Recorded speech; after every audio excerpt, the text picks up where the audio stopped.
If the Bedtime Scientist is essential to your nightly routine, please consider supporting my show at bedtimescientist.com. Now, welcome to the Bedtime Scientist. Tonight, we aren't going to just talk about sleep. We're going to notice it.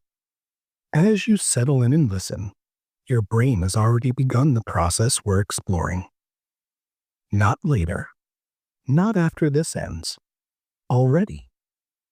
You're not only learning, you're experiencing. Your body knows this pattern. It's followed it many nights before. Long before words. Long before questions. Tonight, we're simply paying attention. There's nothing to do. Nothing to solve. Nothing to understand right now.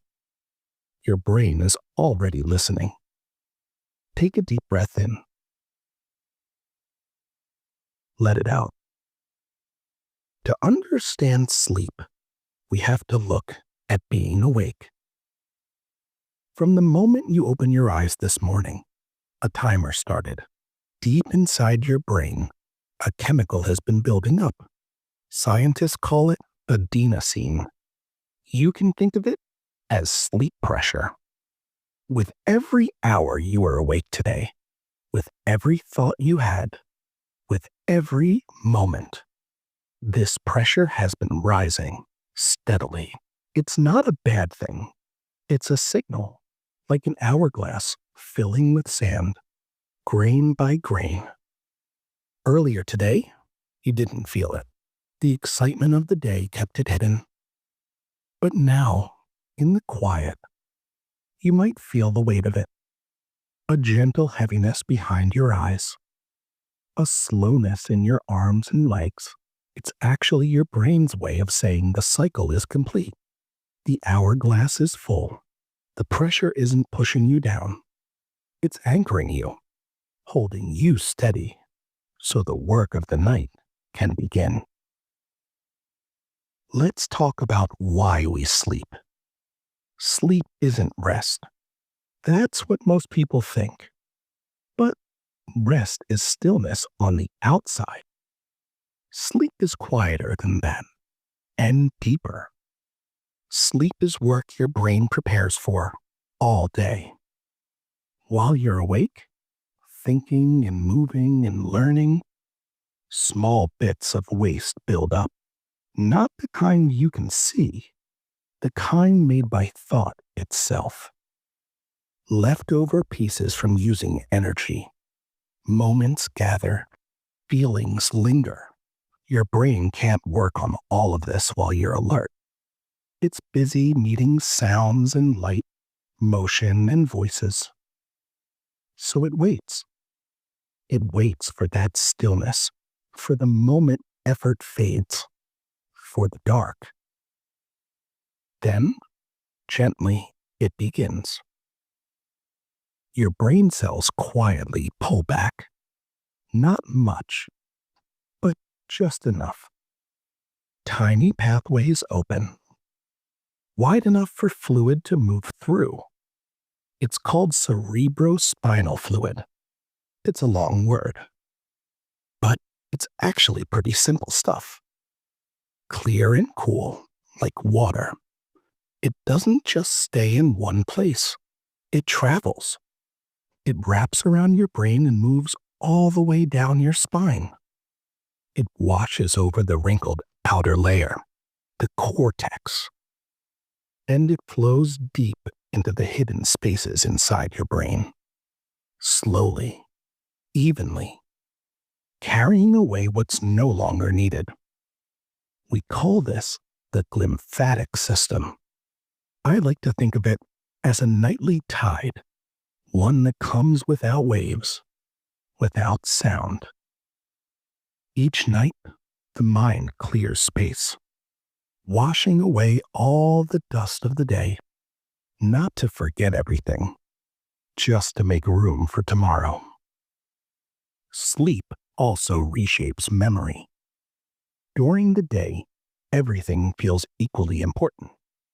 The song on the radio, the conversation with a friend, the color of a car passing by. Your brain holds these moments in a temporary place, a short-term vault called the hippocampus. But this vault is small. It fills up quickly. If you didn't sleep, new information would just bounce off. You wouldn't be able to learn anything new. So tonight, a transfer happens. While you sleep, the brain begins to sort. It reviews the day. It decides what matters and what doesn't. Meaningful memories are moved. They travel from the temporary vault in your hippocampus to the permanent library of the cortex, securing those memories, connecting them to what you already know. Other things, the noise, the clutter, the unimportant details, are allowed to fade. Connections between nerve cells that are too loud are dialed down. They're softened. Without sleep, everything would be a shout. Sleep returns the brain to a whisper. It protects you by releasing. It helps you grow by choosing what to keep. By morning, you're not quite the same as you were before.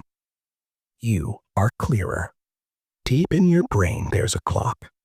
Not one you can see, not one you can speed up, but one you can feel.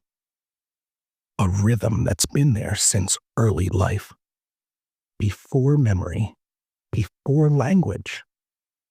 This rhythm connects you to the planet itself. It listens to light.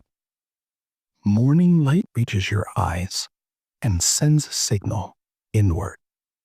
A quiet message traveling deep inside to the master clock, a tiny cluster of cells. It tells the body, be alert, raise the temperature. It's time to move. But now Earth has turned. As the day fades, the light changes. Longer shadows, softer edges, the absence of blue light. Your eyes notice, and the clock notices too. Its message changes. Slow down. In the evening, your brain releases melatonin, not as a command, but as permission. It's a signal to every cell in your body that conditions have shifted. It's okay to stop. Body temperature drifts downward. Your heart rate slows down. Thoughts lose their sharp edges. Time feels less exact. This isn't tiredness. It's preparation. Sometimes when it's time to wake up in the morning, we feel like we didn't even sleep, like it was just an instant. I closed my eyes a moment ago, and now it's morning. But sleep isn't one long stretch. It actually moves in cycles. It's a pattern that repeats every 90 minutes or so. The night begins lightly, drifting, floating. You might feel a small sudden jerk of a muscle. That is just the nervous system switching gears, letting go of the controls. Thoughts may still appear. Images may rise and fade. Then the cycle deepens. You enter a stage where your brain protects you. It produces sudden bursts of activity called spindles. And these act like shields, blocking out noise, blocking out the world, keeping you asleep. Then, down into the deepest sleep, muscles release fully. Your jaw softens. Your breath grows slower without even trying. And your brain activity slows to a long, rolling rhythm.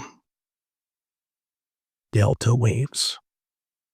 This is where physical repair happens. Your body tends to itself, fixing your cells, boosting your immune system, restoring energy. After a while, something shifts. Dream sleep begins. Your brain becomes active again, not in the same way as daytime, but in a freer way. Your body stays still, held in place by its own design, a safety mechanism, so you can fly in your dreams, but you don't hit your ceiling in the middle of the night. Your eyes move beneath your closed eyelids. Your dreams form. They're stories without rules, emotion without consequence. Then, without effort, the cycle begins again. Your brain handles this all on its own. You don't need to guide it. You never have. Right now, this process may already be unfolding. The hourglass is full. Your body temperature is drifting. Your melatonin is rising. The grip of the day is loosening. Thoughts are arriving less often and passing when they do. Your nervous system changes pace, from alert to quiet, from outward to inward. Shoulders may feel heavier, your hands warmer, the day a little farther away. Nothing here needs fixing. Your brain isn't shutting down. There's nothing to try now, nothing to push. Just allow your body to continue what it already knows how to do. Your thoughts can come and go. They don't need answers. You don't need the science anymore. Your body remembers. Planning can pause. Holding can loosen. And somewhere between these moments, the clearing has begun. Making room, preparing quietly for sleep to arrive. Not as an ending, but as a turning. The work of the day is complete. The work of the night can begin.